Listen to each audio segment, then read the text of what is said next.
میں بڑے درد کے ساتھ ایک چیز پوچھ رہا ہوں جو جواب دیا آپ نے کہ قرآن میں آیا کہ وَلَقَدْ ذَرَعْنَا لِجَهَنَّمَ كَثِيرًا مِنَ الْجِنِّ وَالْإِنسِ، تو ایک عام بندے کا کیا قصور ہے کہ اکثریت جو جہنم میں جا رہی ہے، تو اس طرح کے دیکھیں ہر ایک کا لیول تو نہیں ہوتا اتنی ڈیپلی اسٹڈی کرے یا اتنا فہم و فراست والا ہو، تو پھر اکثریت جہنم میں کیوں جا رہی ہے؟ ہاں، میں عام بندے کے لیے بات کروں گا. عام بندے کے لیے کوئی مشکل نہیں ہے. عام بندے پہ نماز تو فرض ہے نا، جی بالکل. اور نماز کی 17 رکعتیں فرض ہیں. ہر رکعت میں ایاک نعبد و ایاک نستعین آتا ہے. جی تو عام بندہ تو ہے وہ بعد میں بزرگوں کے نعرے مار رہا ہوتا ہے، قبروں سے مانگ رہا ہوتا ہے. تو اگر عام آدمی کو سورہ فاتحہ کی 7 آیات کا ترجمہ بھی اس نے پوری زندگی نہیں سیکھا، موٹر سائیکل چلانی اس نے سیکھ لی ہے، گاڑی چلانی اس نے چیز سیکھ لی ہے، اس کا اسکول کی کمپیریٹیو نالج موجود ہے کہ جی کس اسکول میں بچہ داخل کرانا ہے، کس میں نہیں کروانا، دنیا جان کی اس نے چیزیں سیکھ لی ہیں. جرابیں کاٹن کا کپڑا بھی خریدنے کا طریقہ اس نے سیکھ لیا اور ہاتھ میں مسل کے دیکھتا ہے. آج تک کسی بندے کو دیکھا ہے کہ اس نے کپڑا ہاتھ میں پکڑ کے یوں نہ کیا ہو. دین میں اتنا بھی وہ کرنے کے لیے تیار نہیں ہے، تو سر پھر جائے نا دوزخ میں. ٹھیک ہے نا، انہوں نے اللہ کو سیریس لیے نہیں. اور اسی آیت میں موجود ہے 179 سورۃ الاعراف، وَلَقَدْ ذَرَأْنَا لِجَهَنَّمَ كَثِيرًا مِنَ الْجِنِّ وَالْإِنسِ. آگے بھی آیت پڑھو نا، تسی پڑھ دو ادھی آیت اگے تہاڈا بھی ذکر ہے اس آیت وچ. ہاں دیکھنا ہن ذکر آن لگا سورۃ الاعراف آیت نمبر 17. بلکہ یہ کہنا چاہیے تہاڈا بھی ذکر ہونا سی جے اگر تسی ہدایت تک نہ پہنچے ہوتے.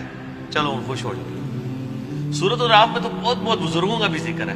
یہ 179 ہے نا، 175 اور 6 میں ہے کہ جو علماء اصول ہیں وہ کتے کی مثال ہے. وہ بھی اس سے 4 آیتیں پہلے آیا ہے سورہ اعراف میں کہ علماء اصول جو ہیں کتے کی مثال ہے. کتے کو کوئی بات ملے، کوئی کھانے کی چیز ملے تب بھی زبان آپ پہ نہ ملے تب بھی اللہ نے باقاعدہ اس کی زبان آپنے کا ذکر کیا. اس کے بعد آگے ذکر آیا بلعام بن بورا کے بعد، وَلَقَدْ ذَرَأْنَا لِجَهَنَّمَ كَثِيرًا مِنَ الْجِنِّ وَالْإِنسِ، اور بے شک ہم نے جنوں اور انسانوں کی اکثریت دوزخ کے لیے پیدا کی ہے. لَهُمْ قُلُوبٌ، ان کو ہم نے دل تو دیے تھے، لَا يَفْقَهُونَ بِهَا، لیکن انہوں نے کبھی سوچنے کی زحمت ہی گوارا نہیں کی. وَلَهُمْ أَعْيُنٌ، ہم نے ان کو آنکھیں دی تھی، لا يبصرون بها، لیکن کبھی آنکھیں کھول کے انہوں نے بخاری مسلم سے نماز کا طریقہ کھول کے نہیں پڑھا. یا میں اس کی تشریح کر رہا ہوں، ظاہر ہے تشریح تو پھر بزرگوں سے پوچھ کے کرنی ہے نا آپ نے. وَلَهُمْ آذَانٌ، ہم نے ان کو کان تو دیے تھے، لا يسمعون بها، لیکن وہ سنتے نہیں. اولئک کالانعام، اور یہ تو چوپائے ہیں، چوپائے ہیں. اللہ نے جانوروں کی مثل کہا ہے کہ جو لوگ اپنی عقل کو، کان، آنکھوں کو استعمال نہیں کرتے. بل ہم اضل، بلکہ یہ تو جانوروں سے بھی گئے گزرے. اولئک هم الغافلون، یہ تو غفلت کی زندگی گزار رہے. تو مسئلہ یہ ہے کہ جب اللہ ایسے شخص کو جس کو آنکھ، کان، یہ ساری نعمتیں دی تھی اس کو یوٹیلائز نہیں کرتا، وہ خود جانوروں سے بدتر ہے، تو سر پھر وہ حقدار ہے.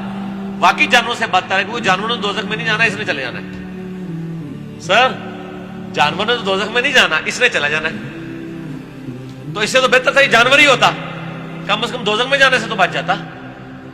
اور پھر جو آیا وہ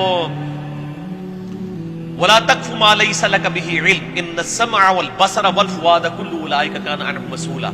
انسان کبھی کسی چیز کی پیروی اس وقت تک مت کر کہ جب تک اس کے بارے میں تو ڈیفینیٹ علم حاصل نہ کر. بے شک آنکھ، کان اور عقل اس کے بارے میں تم سے پوچھا جائے گا. اللہ تعالیٰ ہمارے بغیر دلیل کے تم نے پیروی نہیں کرنی. اور سر ہم دنیا کے معاملات میں بغیر دلیل کے پیروی کر رہے ہیں. دنیا کے معاملات میں بغیر دلیل کے پیروی نہیں کر رہے، دلیل کے ساتھ کر رہے ہیں، دین میں کر رہے ہیں. اور ہمارے ساتھ کوئی ویسے ہمدردی بھی نہیں کرتا. آپ دن کے وقت ہیڈ لائٹ جلا کے نا موٹر سائیکل کی 1 کلومیٹر کا سفر طے کر کے بتائیں تو آپ کو 50 بندے یوں اشارہ کریں گے. لیکن سر آپ 50 سال تک کسی مسجد میں اپنے بزرگوں کے طریقے پہ نماز پڑھتے رہے، آپ کو ایک بندہ بھی کندھا تھپکا کے نہیں کہے گا کہ یار یہ نماز سنت کے مطابق نہیں آپ پڑھ رہے. اور اگر کہے گا تو وہ اپنی خیر منا لے گا. اور آپ منہ بھی نہیں چڑھائیں گے جو آپ کو یوں کہتے ہیں آپ لائٹ بند کریں. لیکن آپ کو کوئی بخاری کھول کے آپ کے بزرگ بابوں کا بھی ترجمہ دکھا دے تو آپ کہیں گے یہ تیری شکل اپنی دور کرے. تو سر آپ نے پھر اللہ کو سیریس نہیں نہ لیا، موٹر سائیکل کی ہیڈ لائٹ کو تو سیریس لیا. اور آپ دیکھیں ان لوگوں کو آپ کہیں گے کہ یہ بولے ہیں. آج تک میں نے نہیں دیکھا کہ کسی نے یوں اشارہ کیا دوسرے کو پرے ہو میری ہیڈ لائٹ ہے. وہ ایسے کرتے ہیں، وہ کہتا ہے اسٹینڈ چک لو جی، اسٹینڈ چک لو. اسی کہنا تھوڑے ہاتھ چک لو یار، ویدہ راستے ساڑھے پکڑو جاتے ہیں سٹینڈ تے چکاتے رہتے ہیں. اللہ سے بولو ہاتھ چکنے سے کہنا چکتے ہی نہیں نے. ٹھیک ہو کہ نہیں؟ تو